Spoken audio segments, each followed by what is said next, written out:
അടഞ്ഞ വാതിലിനുള്ളിൽ മുറിയിൽ നേരിയ വെളിച്ചമേ ഉണ്ടായിരുന്നുള്ളൂ.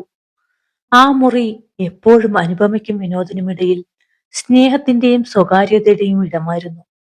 എന്നാൽ ആ നിമിഷം അതൊരു തണുത്ത യുദ്ധക്കളമായി മാറി. മുറിയിൽ തങ്ങി നിന്ന നിശബ്ദത പുറത്തുനിന്നുള്ള മാലതിയമ്മയുടെ കുത്തുവാക്കുകളേക്കാൾ ഭീകരമായിരുന്നു. അനുപമ കട്ടിലിന്റെ ഓരത്തിരുന്നു. അവളുടെ കണ്ണുകൾ ചുവന്ന് കലങ്ങിയിരുന്നു. കരച്ചിലിന്റെ തീവ്രതയിൽ ശബ്ദം പോലും പുറത്തു വരുന്നില്ല. വിനോദ് ജനലരികിൽ പുറത്തേക്ക് നോക്കി നിസ്സംഗതയോടെ കൈകെട്ടി നിന്നു. അവന്റെ ഭാവം ശാന്തമായിരുന്നു. അത് അനുപമയെ കൂടുതൽ വേദനിപ്പിച്ചു. അനുപമ കരഞ്ഞുകൊണ്ട് പറഞ്ഞു, വിനോദേട്ടാ, ഇത് വേണ്ട. എന്നെ ഇങ്ങനെ ശിക്ഷിക്കരുത്. ഞാനിപ്പോൾ നിങ്ങളുടെ ഭാര്യയല്ലേ. നമുക്ക് ഇനിയും ഇനിയും ചികിത്സ തുടരാം.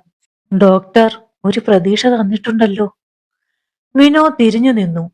അവന്റെ മുഖത്ത് സഹതാപമില്ല, പകരം ഒരു തരം വിരസതയായിരുന്നു. അനു, എനിക്കിനി കാത്തിരിക്കാൻ വയ്യ. അമ്മ ഒരു കുഞ്ഞിനെ കാണാൻ വേണ്ടി കാത്തിരിക്കുകയാണ്. എനിക്കും ആഗ്രഹമുണ്ട്. എനിക്കും ഒരു കുഞ്ഞു വേണം. അതിന് ഞാൻ മറ്റൊരു വിവാഹം കഴിക്കാൻ തീരുമാനിച്ചു. ആ വാക്കുകൾ അനുപമയുടെ നെഞ്ചിൽ ഒരു കനൽ പോലെ തറച്ചു. അവൾ നിലത്തു വീഴുന്നത് പോലെ മുറുകെ കട്ടിലിൽ പിടിച്ചു. വിവാഹം ഉറപ്പിച്ചു എന്ന് പറഞ്ഞാൽ എന്താ വിനോദിട്ട നിങ്ങൾ ഈ പറയുന്നത്? ആ ചോദ്യത്തിലുണ്ടായിരുന്നത് സ്വന്തം ജീവിതം നഷ്ടപ്പെടുന്നതിന്റെ ഭയമായിരുന്നു. വിനോദ് സൗമ്യമായി എന്നാൽ കടുപ്പത്തോടെ അവളോട് അടുത്തു വന്നു. നിന്നെ ഞാൻ ഉപേക്ഷിക്കില്ല അനുപമ. നീ എങ്ങും പോകണ്ട. നീ ഇവിടെ ഉണ്ടാവും. നിനക്ക് വേണ്ട കാര്യങ്ങൾക്കൊന്നും ഞാൻ ഒരു മുടക്കവും വരുത്തുകയില്ല. ഞാൻ മറ്റൊരു വിവാഹം കഴിക്കും. എനിക്കൊരു കുഞ്ഞുണ്ടാകും. നീയും ഈ വീട്ടിൽ സന്തോഷത്തോടെ ജീവിക്കും. വിനോദിന്റെ ഈ വാക്കുകളാണ് അനുപമയെ പൂർണ്ണമായും തകർത്തത്. തന്നെ ഉപേക്ഷിക്കാതെ ഒരു പൂർണ്ണമല്ലാത്ത ഭാര്യയായി മറ്റൊരു ഭാര്യയുടെ കൂടെ തന്റെ ഭർത്താവ് ജീവിക്കുന്നത് കാണാൻ അവളോട് ആവശ്യപ്പെടുകയായിരുന്നു അവൻ. അവൾക്ക് വേണ്ടി കാര്യങ്ങൾ ചെയ്യാമെന്നുള്ള വാഗ്ദാനം അവൾക്ക് നൽകിയ ഫിഷ പോലെ തോന്നി.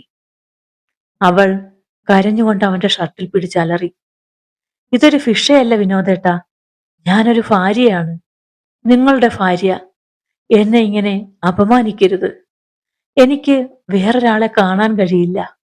ഞാൻ മരിച്ചു പോകും വിനോദേട്ടാ. വിനോദ് ശക്തമായി അവളുടെ കൈകൾ തട്ടിമാറ്റി. ഇതൊരു വൈകാരിക തീരുമാനമല്ല അനു. ഇതൊരു പ്രായോഗിക തീരുമാനമാണ്.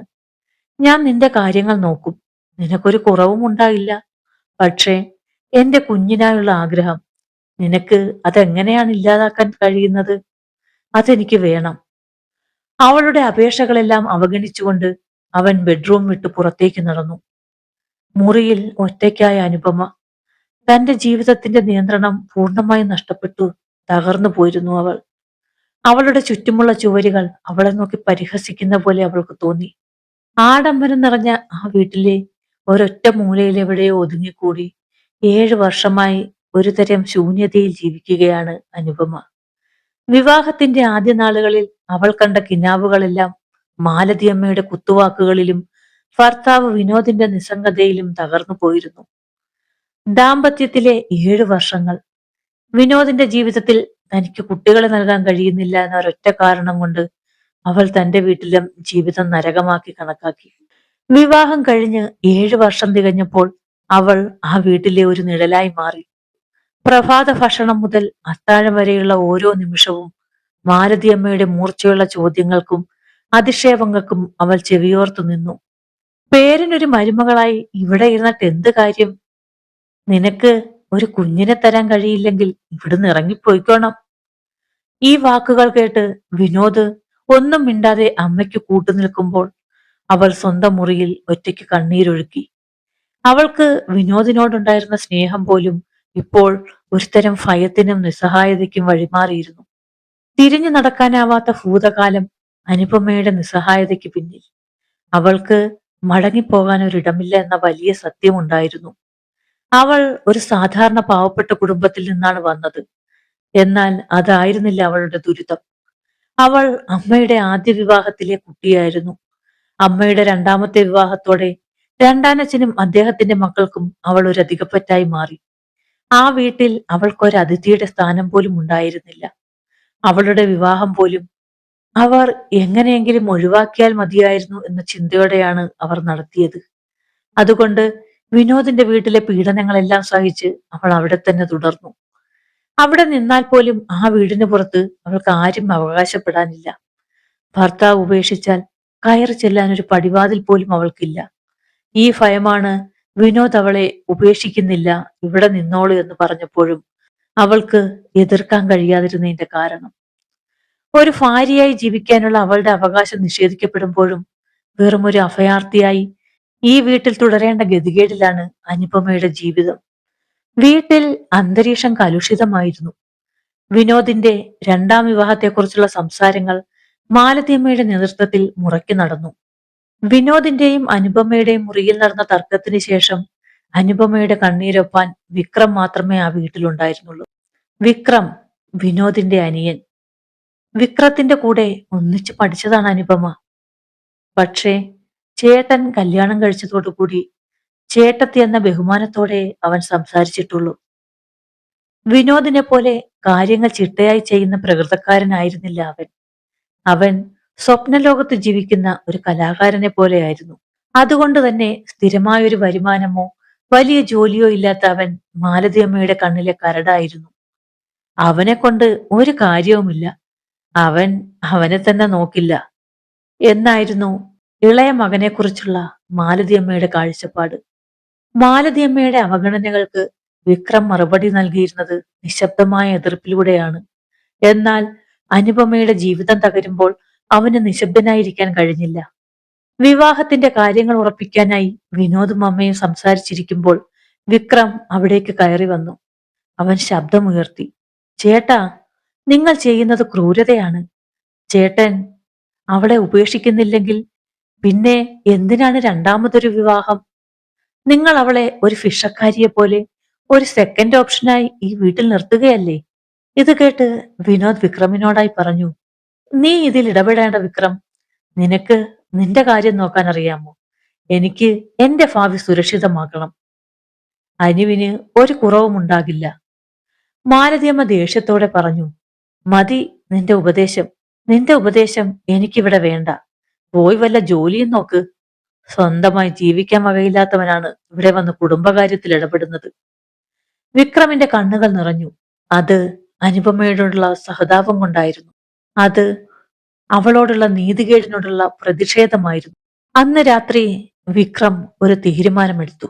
അനുപമയുടെ ജീവിതം തകരുന്നത് കാണാൻ അവന് സാധിക്കില്ല. അന്ന് രാത്രി അനുപമയുടെ മുറിയുടെ വാതിലിൽ വിക്രം മെല്ലെ മുട്ടി.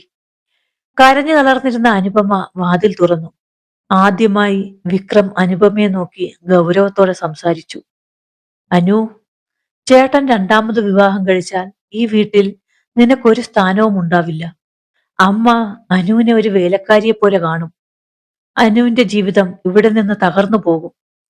അനുപമ നിസ്സഹായതയുടെ തലയാട്ടി.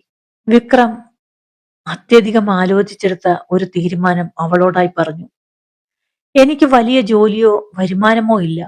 പക്ഷേ എനിക്ക് അനുവിനെ ബഹുമാനിക്കാനും അനുവിന് വേണ്ടി ഒരു ജീവിതം ഉണ്ടാക്കാനും കഴിയും. ഈ വീട്ടിൽ ഭാര്യയായി അഭിമാനത്തോടെ ജീവിക്കാൻ അവകാശമുണ്ട്. അനുപമ ഞെട്ടി. വിക്രം എന്താണ് പറഞ്ഞു വരുന്നത്? അവൾക്ക് ഒന്നും പറയാൻ കഴിഞ്ഞില്ല. വിക്രം വീണ്ടും പറഞ്ഞു തുടങ്ങി. ചേട്ടൻ രണ്ടാമത് വിവാഹം കഴിക്കുമ്പോൾ അനു നിയമപരമായി വേർപിരിഞ്ഞാൽ ഞാൻ നിന്നെ വിവാഹം കഴിക്കാം. ഈ വാഗ്ദാനം അനുപമയ്ക്ക് ആദ്യം കേട്ടപ്പോൾ ദേഷ്യവും ഭയവുമാണ് തോന്നിയത്. വിക്രമിന്റെ അപ്രതീക്ഷിത വാഗ്ദാനം കേട്ട നിമിഷം അനുപമയ്ക്ക് തന്റെ കാതുകളെ വിശ്വസിക്കാൻ കഴിഞ്ഞില്ല. 7 വർഷം സ്നേഹിച്ച, ജീവിതം പങ്കുവച്ച ഭർത്താവിനെ ഒഴിവാക്കി അയാളുടെ അനിയനെ വിവാഹം കഴിക്കുക എന്നത് അവൾക്ക് സങ്കല്പിക്കുവാൻ പോലും കഴിയുന്നതായിരുന്നില്ല. അത് ഒരു തരം വഞ്ചനയായി അവൾക്ക് തോന്നി. അവൾ വിക്രമിനെ തടഞ്ഞു. ഇല്ല വിക്രം, ഇത് നടക്കില്ല. എനിക്കൊരിക്കലും ഇതിന് സമ്മതിക്കാൻ കഴിയില്ല.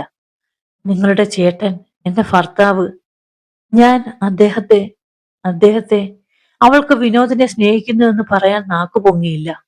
കാരണം ആ സ്നേഹത്തിന് അവൻ നൽകിയ വില തന്നെ ഒരു സൗകര്യമുള്ള വേലക്കാരിയായി വീട്ടു നിർത്തുക എന്നതായിരുന്നു. വിക്രമിന്റെ മുന്നിൽ അവൾ വാതിൽ വലിച്ചടച്ചു. ഈ നിർണായക നിമിഷത്തിൽ അനുപമ എന്ത് തീരുമാനമായിരിക്കും എടുക്കുന്നത്? നിങ്ങളുടെ അഭിപ്രായങ്ങൾ കമന്റായി രേഖപ്പെടുത്തുക.